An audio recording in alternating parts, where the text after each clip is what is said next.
बिस्मिल्लाहिर्रहमानिर्रहीम अस्सलामुअलैकुम वरहमतुल्लाहि वबरकातुहू। उम्मीद है दोस्तों आप सब खैर आफियत से होंगे। आज के अपने इस वीडियो के अंदर हम CS 403 प्रैक्टिकल की lab number 5 and lab number 6 को कवर करेंगे।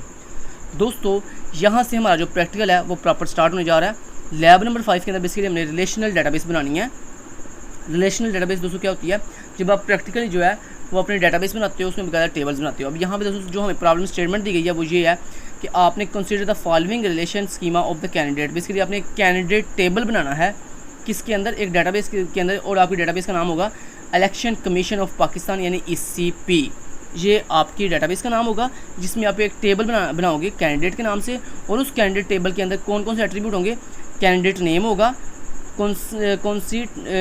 कॉन्स्टिट्यूएंसी एक एट्रीब्यूट होगा। बेसिकली इसका मतलब होता है हल्का, मतलब ये बंदा, ये जो कैंडिडेट है ये किस हल्के से बिलोंग करता है। उसके बाद उसकी एज होगी और उसकी क्वालिफिकेशन होगी। ठीक है, आगे सामने उनकी टाइप भी बताई हुई है, इसकी टाइप टेक्स्ट होगी, फिर आगे एज होगी, कॉन्स्टिट्यूएंसी की टाइप जो है वो टेक्स्ट होगी, एज की टाइप जो है नंबर होगी, और क्वालिफिकेशन की टाइप जो है वो टेक्स्ट होगी। और यहाँ पे हमें करना क्या, वो मिसाल ने बताया a database relation having 4 tuples. Sir कह रहे हैं इसके लिए आपने एक टेबल बनाना है जिसमें आपने कम से कम 4 टपल्स यानी 4 रोज़ यानी 4 रिकॉर्ड्स जो हैं वो एंटर करने हैं।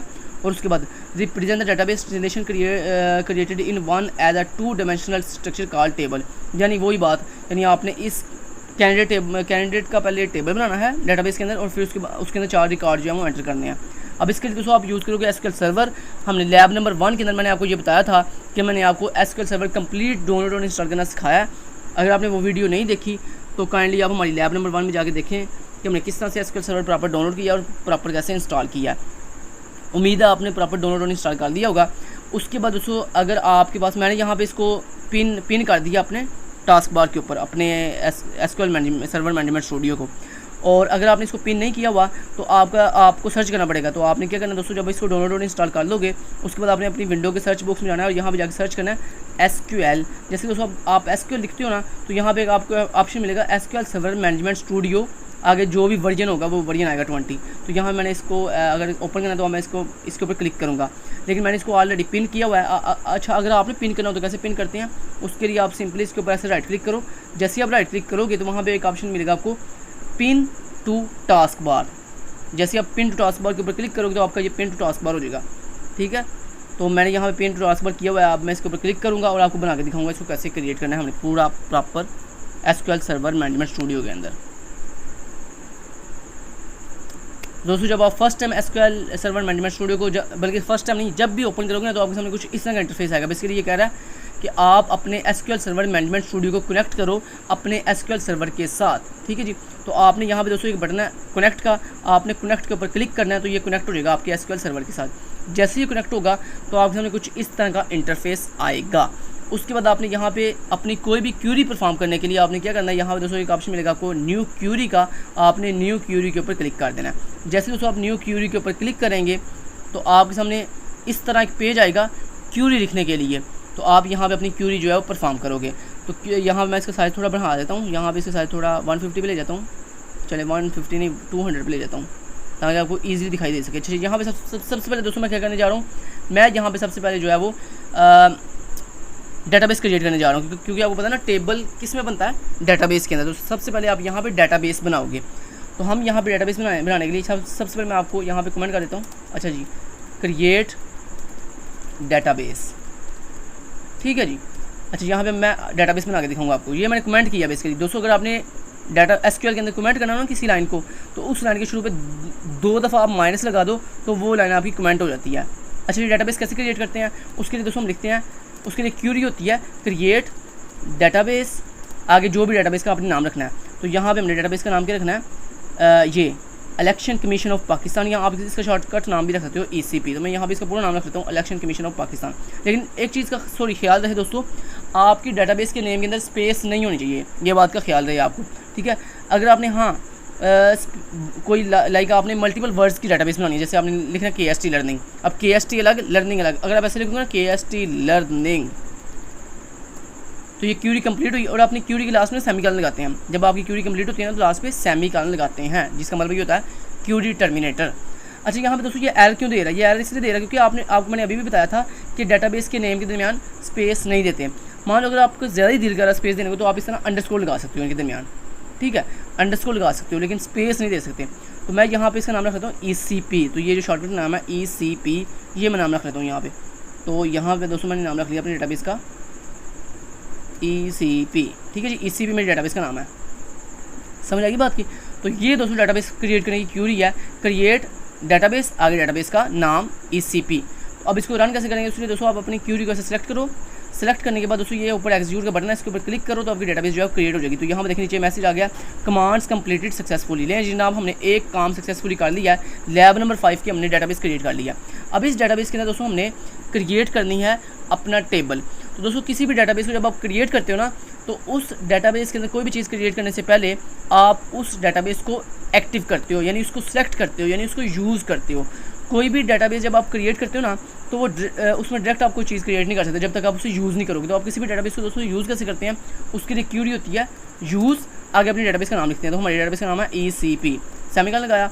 अब दोस्तों इसको मैं करूँगा रन। तो ऐसे इसको मैंने सेलेक्ट किया, एग्जीक्यूट के ऊपर क्लिक किया, तो ये देखो नीचे मैसेज आ गया, कमांड्स कंप्लीट सक्सेसफुली। तो ये हमने बेसिकली क्या किया, अपनी डेटाबेस को यूज़ करना शुरू करने जा रहे हैं। मतलब हम कह रहे हैं मैंने अपने इस डेटाबेस के अंदर टेबल क्रिएट करना है या कोई भी एक्शन परफॉर्म करना है। चलें, दो चीज़ें कर ली। चलें जी, अब दोस्तों हम क्या करने जा रहे हैं, चलें जी, अब हम यहाँ भी क्या करेंगे, अब इसमें टेबल क्रिएट करेंगे। किस नाम से, कैंडिडेट नाम से। तो टेबल कैसे क्रिएट करते हैं उसके लिए बता देता हूँ आपको तरीका। हम लिखेंगे क्रिएट टेबल, क्या लिखते हैं, क्रिएट टेबल, देन टेबल का नाम। तो हमारे टेबल का नाम है कैंडिडेट, ठीक है, कैंडिडेट का C कैपिटल स्मॉल लगा देते हैं। चलिए कैंडिडेट, उसके बाद उसको लगाते हैं राउंड ब्रैकेट और लास्ट में सेमीकोलन। इन राउंड ब्रैकेट के अंदर बेसिकली हम अपने कॉलम यानी एट्रीब्यूट्स बताते हैं कि हमने इस टेबल के अंदर कौन कौन से एट्रीब्यूट जो है वो क्रिएट करने हैं। तो हमने इसमें कौन कौन से एट्रीब्यूट लगाने हैं, सबसे पहले कैंडिडेट नेम, ठीक है, और उसके बाद ये हमारा हो गया दोस्तों। सबसे पहले एट्रीब्यूट का नाम बताते हैं, उसके बाद उसकी जो भी आपने डाटा रखनी है वो डाटा बताते हैं, मतलब टाइप बताते हैं कि आपने इसके एट्रीब्यूट की टाइप की रखनी है। तो उसने बताया इस एट्रीब्यूट की टाइप हमने रखनी है टेक्स्ट, तो हम यहाँ पे लिखेंगे इसकी मैंने टाइप जो है टेक्स्ट रखनी है। उसके बाद उसको बताते हैं कोई भी अगर आपने इसके ऊपर कॉन्स्टेंट लगाना है, लाइक प्राइमरी की इसको बनाना है, आपने इसको फॉरेन की बनाना है, आपने इसके ऊपर नॉट कॉन्स्टेंट लगाना है, जो भी लगाना है आप इसको बता सकते हो। तो मैंने कहा मैंने इसको प्राइमरी की बनाना है, तो दोस्तों उसके लिए हम लिखते हैं प्राइमरी की। चलें, लिख लिया। अब लगाएंगे आगे कॉमा क्यों लगाते हैं, अगर दोस्तों अगर आपने एक और एट्रीब्यूट ऐड करना हो तो उसके लिए पहले कॉमा लगाते हैं। प्रीवियस एट्रीब्यूट से पहले प्रीवियस एट्रीब्यूट के बाद कॉमा लगाते हैं और उसके बाद फिर नेक्स्ट आगे एट्रीब्यूट लिखते हैं। अगर आपने आगे कोई भी एट्रीब्यूट ना बनाना हो तो फिर कॉमा नहीं लगाते, लेकिन मैं यहाँ पे कॉमा लगाऊंगा। उसके बाद नेक्स्ट एट्रीब्यूट कौन सा हमारे पास है, कॉन्स्टिट्यूएंसी, ये लिखा। उसके बाद इसकी डाटा हमने क्या रखनी है, इसकी डाटा में रखनी है जनाब टेक्स्ट, ठीक है, टेक्स्ट डाटा रखनी है, ठीक है। चलिए देन लगाया कॉमा, इसके ऊपर कोई एट्रीब्यूट लगाना है और सॉरी कोई कॉन्स्टेंट लगाना है, नहीं लगाना, तो देन आगे कॉमा लगा देंगे। अगर कोई कॉन्स्टेंट लगाना होता तो यहाँ पे आगे फिर आपने वो कॉन्स्टेंट लाइक आपने लिखा नॉट, नल, ऐसे जो भी कॉन्स्टेंट लगाना हो। तो मैंने कॉन्स्टेंट नहीं लगाना, तो मैंने यहाँ पे इसको ऐसे छोड़ दिया। उसके बाद देन क्या जी, हमारे पास है जी नंबर, सॉरी एज एट्रीब्यूट है जिसका जिस डाटा पर नंबर, तो यहाँ पर लिखा हमने एज। और एज के लिए दोस्तों हम डाटा यूज़ करेंगे इंट, नंबर के लिए हम जो डाटा यूज़ करते हैं ना वो होती है इंट। आगे लगाएंगे कॉमा। उसके बाद नेक्स्ट कौन सा एट्रीब्यूट है जी हमारे पास, क्वालिफिकेशन।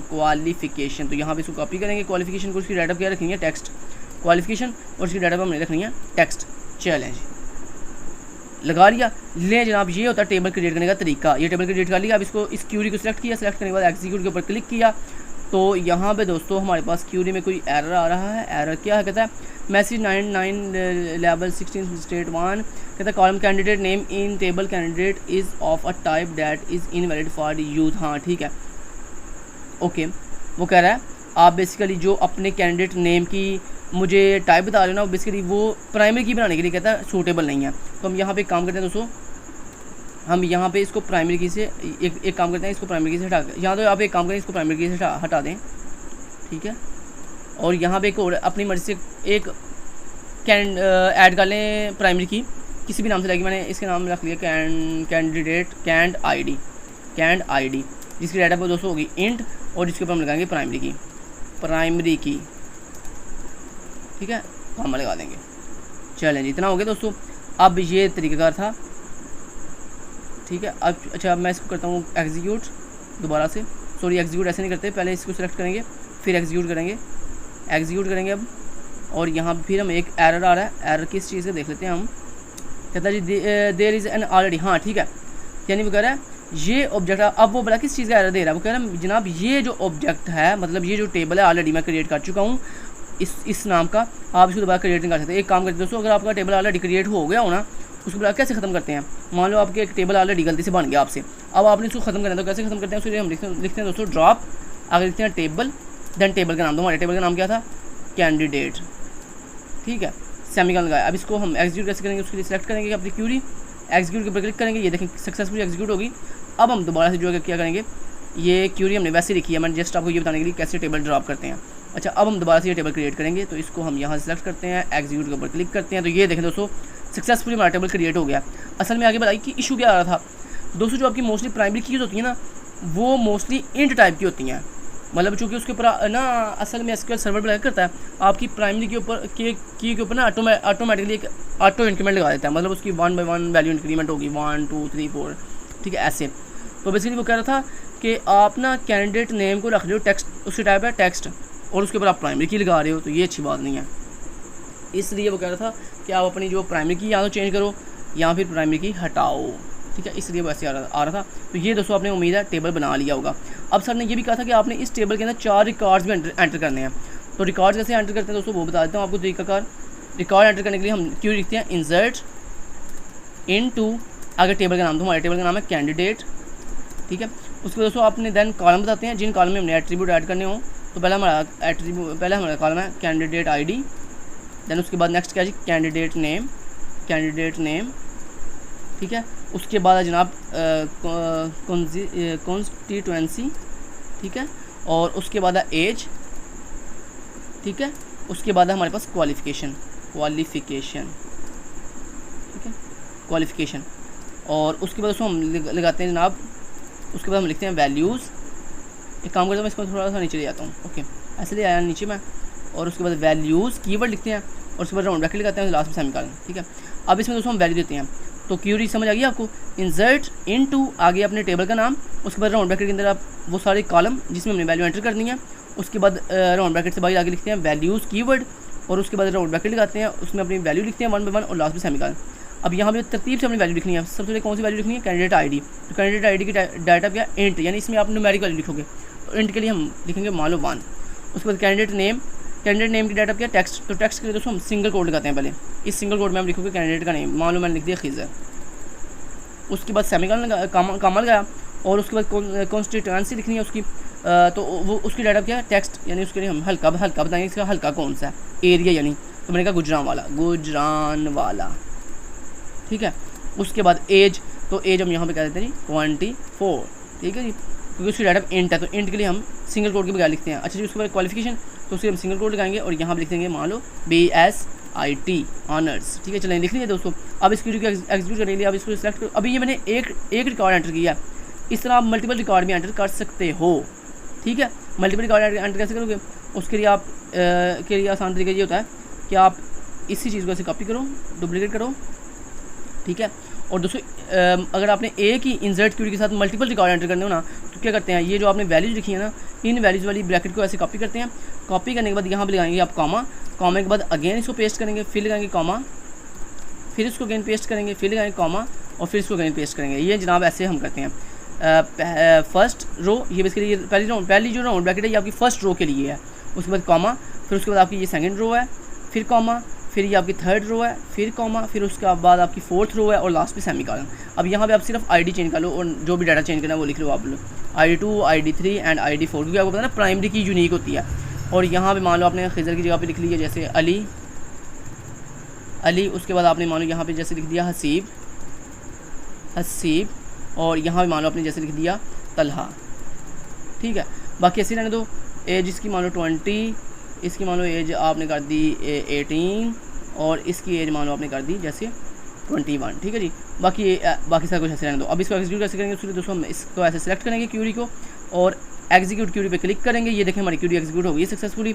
अब दोस्तों अगर आपने देखना हो कि इसमें हमने जो हमारा डाटा फाइल वैसे फिल हो गया, मतलब ये देखें पहले हमने डाटाबेस क्रिएट की, फिर हमने सर के कहने के अकॉर्डिंग टेबल क्रिएट किया कैंडिडेट नाम से, जिसमें डिफरेंट एट्रीब्यूट लगाए सर ने जैसे कहे थे, उसके बाद हमने जो है इंसर्ट क्यूरी के साथ जो है 4 रिकॉर्ड्स में एंटर कर दिए, यानी 4 टपल्स भी ऐड कर दिए।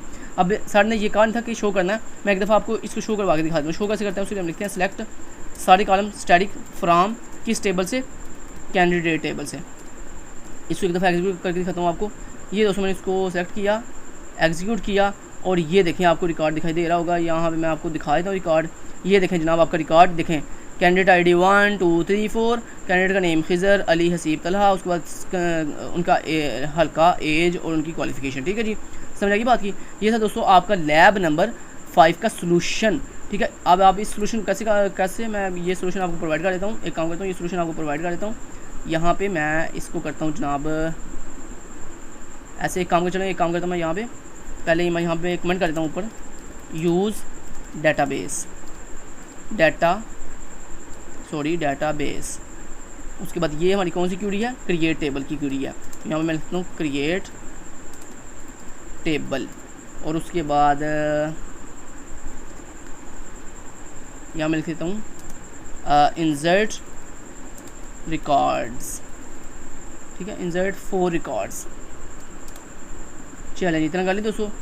तो ये जनाब हमने कर लिया काम इतना। अब इसको मैं कर देता हूँ आपको सोल्यूशन के लिए। ये सोल्यूशन मैं आपको प्रोवाइड कर दूंगा। तो इसको मैं ऐसे करता हूँ कॉपी, एक तरह से ऐसे करता हूँ कॉपी, कंट्रोल सी से कॉपी करता हूँ। ये आपकी लैब नंबर 5 का कंप्लीट सोल्यूशन है। तो यहाँ पे ओके, यहाँ पे मैं इस सोल्यूशन को पेस्ट कर देता हूँ। यहाँ पे ये आपका जी सोल्यूशन है जनाब पूरा। तो यहाँ मैं ऊपर हेडिंग दे देता हूँ सोल्यूशन की, सोल्यूशन। ठीक है जी, और इसको थोड़ा जूम कर लेता हूँ और बोल्ड भी कर लेता हूँ। चलें ठीक हो गया जी। ये है जी आपकी लैब नंबर 5 का सोल्यूशन। चलते हैं लैब नंबर 6 की तरफ। पहले देख लें हमारी बैटरी कितने, जल्दी कर लेते हैं। लैब नंबर 5 कंप्लीट हो गई, इसको करते हैं बंद। और यहाँ पे ये जो है जी हमारे पास पहले वाला सारा का, इसको रिमूव करते हैं सारा टेक्स्ट। वापस चलते हैं, लें जी लैब नंबर 6 पे जाना है हमने। लैब नंबर 6 पे क्या करना है वो देख लेते हैं। अच्छा, यहाँ पे दोस्तों सर कह रहे हैं आपकी टास्क ये है कि आपको ये ERD दी गई है। अब आपने इस ERD को देखते हुए बेसिकली आपने रिलेशनल डेटाबेस मॉडल बनाना है। रिलेशनल डेटाबेस मॉडल दोस्तों क्या होता है, बेसिकली यहाँ पे मतलब जैसे मैं आपको करके दिखाया था, मतलब डेटाबेस बनाई थी क्यूरी के थ्रू, फिर टेबल्स बनाए थे, ऐसे सर कह रहे हैं करके दिखाओ।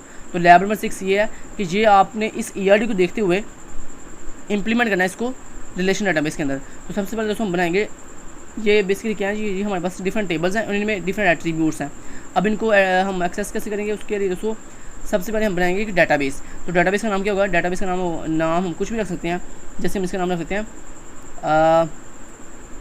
कुछ भी नाम रख सकते हैं। जैसे इसका नाम, ये कौन सी पहले डेटाबेस है, हाँ, तो यहाँ पे सबसे पहले लैब नंबर हमने क्रिएट डेटाबेस करनी है सबसे पहले, किसी भी नाम से डाटा। अच्छा, एक बात याद रखिए दोस्तों, जो जिस नाम से डेटाबेस एक दफ़ा बन जाती है ना, उस नाम की दोबारा डेटाबेस आप नहीं बना सकते। तो यहाँ पे मैं किसी और नाम से डेटाबेस बनाने जा रहा हूँ। तो मैं यहाँ पे डेटाबेस बनाऊँगा क्रिएट डेटाबेस, आगे डेटाबेस का जो भी आपने नाम रखना है। तो मान लो मैंने इसका नाम रख लिया लैब 6 डेटाबेस, लैब 6, ये मेरी डेटाबेस का नाम हो गया लैब 6। ठीक है जी, क्योंकि ये लैब 6 का सोल्यूशन है तो मैंने अपनी डेटाबेस का नाम लैब 6 रख लिया, कोई शोरी बात नहीं है। अच्छा, इसको एग्जीक्यूट करूँगा मैं। यहाँ पे इसको किया मैंने एग्जीक्यूट, ये एग्जीक्यूट हो गया। अब इसको मैं करूँगा यूज़। तो मैं यहाँ पर लिखता हूँ यूज़ डेटाबेस ताकि मैं इसमें काम कर सकूँ। उसको मैं लिखूँगा यूज़, आगे डेटाबेस का नाम क्या है, लैब 6, सेमीकोलन लगाया। अब इसको मैं सेलेक्ट करूँगा और यहाँ पे इसको एग्जीक्यूट कर दूँगा। दोस्तों ये एग्जीक्यूट हो गई है। अब मैं यहाँ पे इसमें बनाऊँगा टेबल्स, जैसे मेरे सर ने कहा है ERD के अंदर क्रिएट टेबल कस्टमर। तो यहाँ पे दोस्तों इस ERD के अंदर बेसिकली आपको डिफरेंट टेबल दिए गए हैं, 4 टेबल हैं, कस्टमर, ऑर्डर, बिल और डिलीवरी मैन। आपने इन चारों टेबल को बनाना है, क्रिएट करना है और इसमें ये डिफरेंट एट्रीब्यूट होंगे। ये रिलेशनशिप नहीं बनाते, ये रिलेशनशिप सिर्फ ERD में होते हैं। ये रिलेशनशिप बेसिकली आपकी रिलेशन डाटा में इस मॉडल में नहीं हम बनाते हैं। ठीक है जी। अच्छा, यहाँ पे दोस्तों पहला टेबल है कस्टमर। अब कस्टमर टेबल में 3 चीज़ें हैं, कस्टमर की ID है, कस्टमर का नेम है, कस्टमर का एड्रेस है। तो चलें यहाँ पे आते हैं। सबसे पहले टेबल कैसे क्रिएट करते हैं, क्रिएट टेबल किस नाम से, कस्टमर के नाम से, राउंड ब्रैकेट, और इस राउंड ब्रैकेट के अंदर हम जो है क्या करने जा रहे हैं, सेमीकोलन। इसमें पहले क्या जी, कस्टमर ID, कस्टमर ID है। कस्टमर ID किस में होगी, इंट में होगी और वो एक प्राइमरी की होगी, प्राइमरी की। ठीक है, उसके बाद लिखेंगे कॉमा, फिर कस्टमर का नेम है तो उसके हम लिखेंगे नेम, चलो कस्टमर नेम और उसकी डाटा क्या होगी, टेक्स्ट उसके बाद क्या होगा, कस्टमर का एड्रेस, तो यहाँ पे लिख लेते हैं एड्रेस, ठीक है, एड्रेस चलें, कस्टमर एड्रेस लिख लेते हैं, कस्टमर एड्रेस, ठीक है। इसकी डाटा भी क्या होगी, टेक्स्ट। ले जी, एक टेबल बन गया हमारे पास, ले जी एक टेबल बन गया। अब इस टेबल को एग्जीक्यूट कैसे करेंगे, इसको सिलेक्ट करेंगे और यहाँ पे इसको एग्जीक्यूट कर देंगे, ये ले जी टेबल बन गया जनाब सक्सेसफुली। अब नेक्स्ट हम दूसरा टेबल बनाएंगे, तो दूसरा टेबल बनाने के लिए हम यहाँ पे कमेंट कर देते हैं क्रिएट टेबल, किस नाम का, ऑर्डर नाम से टेबल बनाना है। तो उसमें क्या होगा, ऑर्डर आईडी होगी, ऑर्डर डेट होगी, डिटेल होगी। अच्छा जी, ऑर्डर कैसे बनाएंगे, सेम ऐसे दोस्तों बनाएंगे। एक काम करते हैं, इसको कॉपी करके इसमें थोड़ी चेंजिंग कर लेते हैं, पेस्ट किया, यहाँ पे टेबल का नाम होगा ऑर्डर, जिसमें ऑर्डर आईडी होगी, पहला चीज़ होगी ऑर्डर आईडी, ऑर्डर आईडी। फिर उसके बाद ऑर्डर का नेम नहीं है बेसिकली, उसमें ऐसा नहीं, क्या दूसरा एट्रीब्यूट आपने ऐड करना है डिटेल्स, ठीक है। और तीसरा आपने एट्रीब्यूट कौन सा ऐड करना है, ऑर्डर डेट, ऑर्डर डेट। अच्छा दोस्तों, जो ऑर्डर आईडी है वो इंट में होगी, उसकी प्राइमरी की होगी, और डिटेल टेक्स्ट में, टेक्स्ट टाइप होगी उसकी डिटेल की, और ऑर्डर डेट की डाटा की होगी डेट टाइप होगी, ठीक है। अच्छा, यहाँ पे ये एरर दे रहा है कि कह रहा है जनाब आपका टेबल का नाम ऑर्डर है, और ऑर्डर दोस्तों बाय डिफ़ॉल्ट ना एसक्यूएल के अंदर बेसिकली कीवर्ड है ऑर्डर के नाम से। तो आप एक काम करो, यहाँ पे बेसिकली ऑर्डर ना, आप इसका नाम रख लो ऑर्डर, क्या नाम रखें इसका, चलो ऑर्डर ही रख लेते हैं, ऑर्डर, ठीक है, ऑर्डर। अच्छा, यहाँ पे अब इसको एग्जीक्यूट करेंगे दोस्तों, एग्जीक्यूट किया तो ये देखें यहाँ पे ना क्या एरर आ रहा है, एरर क्या आ रहा है, मेरे ख्याल से वही नाम का एरर है। अच्छा, वो कह रहा है incorrect syntax near the keyword order, हाँ ठीक है, तो मतलब वो कह रहा है कि जनाब आप पागल हो, ये जो ऑर्डर है ये बेसिकली मेरा कीवर्ड है, तो हम एक काम करते हैं, इसका नाम रखते हैं ऑर्डर 1, यहाँ ऑर्डर टेबल रख लेते हैं, इसका नाम ऑर्डर टेबल, ऑर्डर टेबल, इसका नाम रखते हैं ऑर्डर अंडरस्कोर टेबल, ठीक है जी।